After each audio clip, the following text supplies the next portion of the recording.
嘘か本当かわからない不動産都市伝説。深夜0時ぴったりに玄関からリビングに向かって掃除機をかけてみてください。その際、前は絶対に見ないで足元だけを見てゆっくり進んでください。そう、ゆっくりと。ほら、時空が歪んでリビングにたどり着けなくなります。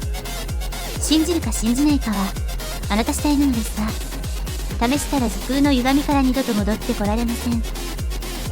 ご了承ください。